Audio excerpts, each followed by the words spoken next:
Coba bayangin deh, gimana kalau setiap jam pelajaran di sekolah itu terasa lebih hidup, lebih seru, dan benar-benar nyambung sama kehidupan kita? Nah, baru-baru ini Kementerian Pendidikan ngerilis aturan main baru, namanya Permendikdasmen nomor 1 tahun 2026, yang tujuannya persis buat mewujudkan itu. Yuk kita bedah bareng-bareng apa aja sih isinya, dan apa dampaknya buat kita semua.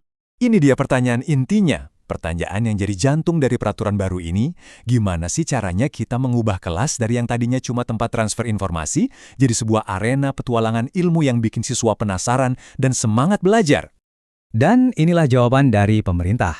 Peraturan baru ini datang untuk menggantikan standar yang lama dari tahun 2022. Intinya apa? Pendidikan itu harus relevan, harus bisa ngikutin perkembangan zaman dan tantangan masa kini. Oke, kita bakal bahas 5 poin utama ya, mulai dari semangat di balik aturan ini, terus 3 prinsip kuncinya, lanjut ke cara merancang pembelajarannya, gimana cara menghidupkan suasana kelas, dan terakhir, soal pentingnya refleksi bareng-bareng. Oke, bagian pertama, aturan baru, semangat baru. Jadi kenapa sih kita perlu standar yang baru? Yuk kita lihat dulu landasan pemikirannya. Biar nggak salah paham, kita mulai dari definisinya dulu ya. Standar proses itu gampangnya adalah kriteria minimal tentang gimana proses belajar mengajar harusnya berjalan. Anggap aja ini semacam resep dasar biar setiap siswa bisa mencapai kompetensi yang diharapkan waktu mereka lulus nanti. Ini panduan kita. Nah, sekarang kita masuk ke bagian yang paling seru nih. Ini adalah jiwanya peraturan ini. Ada 3 prinsip kunci yang jadi fondasi baru buat proses belajar mengajar ke depan. Ini dia 3 kata saktinya. Berkesadaran, bermakna, dan menggembirakan. Ini bukan cuma slogan loh, tapi 3 pilar yang harus menopang semua kegiatan di kelas. Yuk, kita bedah satu persatu. Pertama, berkesadaran. Artinya apa sih? Artinya, siswa itu bukan lagi penonton pasif di kelasnya sendiri. Mereka harus sadar kenapa mereka belajar sesuatu, tujuannya apa. Ini soal gimana caranya menyalakan motivasi dari dalam diri mereka, mendorong mereka untuk aktif, dan yang paling penting, ngasih mereka kendali buat mengatur cara belajar mereka sendiri. Prinsip kedua, bermakna. Bayangin ini kayak jembatan yang kokoh antara apa yang dipelajari di kelas dengan dunia nyata. Pelajaran itu baru terasa bermakna kalau siswa bisa lihat gunanya, bisa dipakai buat mecahin masalah di sekitar mereka. Jadi bukan lagi sekedar hafalan buat ujian, tapi jadi bekal buat hidup. Dan yang terakhir, menggembirakan. Eits, ini bukan berarti harus selalu ketawa ketiwi ya.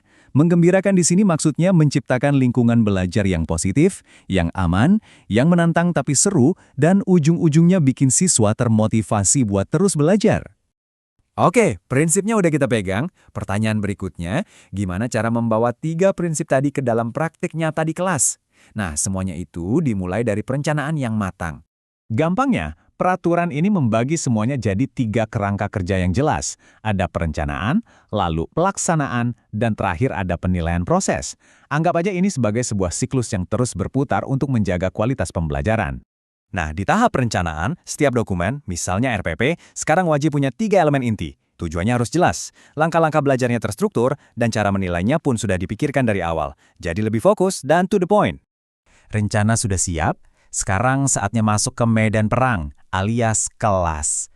Bagian ini ngebahas gimana kita mengeksekusi rencana itu dan menciptakan lingkungan belajar yang benar-benar hidup. Peraturan ini ngejelasin banget suasana kelas yang ideal itu kayak gimana.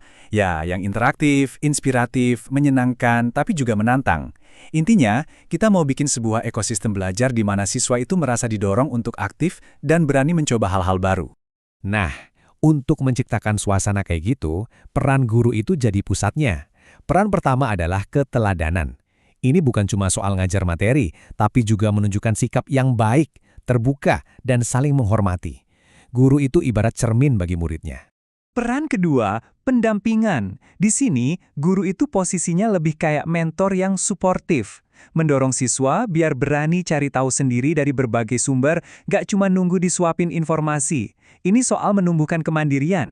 Dan peran ketiga, ini yang paling transformatif, yaitu fasilitasi. Guru itu bergeser dari satu-satunya sumber ilmu menjadi seorang arsitek pengalaman belajar. Tugasnya adalah menyediakan sumber daya, memberi ruang, dan memantik diskusi supaya siswa bisa membangun pengetahuannya sendiri. Keren kan? Kita sampai di pilar terakhir, yaitu penilaian. Tapi tunggu dulu, ini bukan tentang menilai murid pakai angka atau nilai rapor, ini tentang menilai proses belajarnya itu sendiri. Dan ini adalah sebuah kerja tim. Poin kuncinya di sini, penilaian ini fokus pada prosesnya, yaitu mengevaluasi perencanaan dan pelaksanaan yang sudah dikerjakan. Dan mulainya dari mana? Dari diri sendiri. Guru didorong untuk rutin melakukan refleksi diri. Dan yang menarik, refleksi ini bukan perjalanan sendirian. Penilaian proses ini melibatkan banyak pihak. Ada teman sesama guru, ada kepala sekolah, dan bahkan murid itu sendiri. Ini kayak sistem umpan balik 360 derajat, biar semuanya bisa tumbuh bareng. Tujuannya juga jelas banget, masukan dari sesama guru itu buat membangun budaya saling belajar. Kalau dari kepala sekolah, untuk menciptakan budaya reflektif. Dan yang gak kalah penting, umpan balik dari murid, itu tujuannya untuk mengembangkan kemandirian dan rasa tanggung jawab mereka. Jadi, kalau kita tarik benang merahnya, peraturan ini tuh bukan cuma dokumen administratif biasa. Ini adalah sebuah ajakan untuk mengubah budaya. Dari yang tadinya fokus ke hasil akhir, sekarang menjadi sebuah ekosistem belajar yang utuh, berpusat pada murid, dan yang paling penting, selalu mau berefleksi untuk jadi lebih baik. Saya mau tutup dengan pertanyaan ini. Peraturan ini kan kerangka idealnya ya.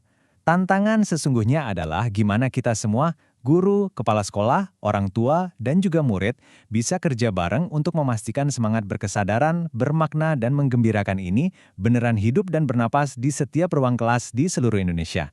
Terima kasih sudah menyimak.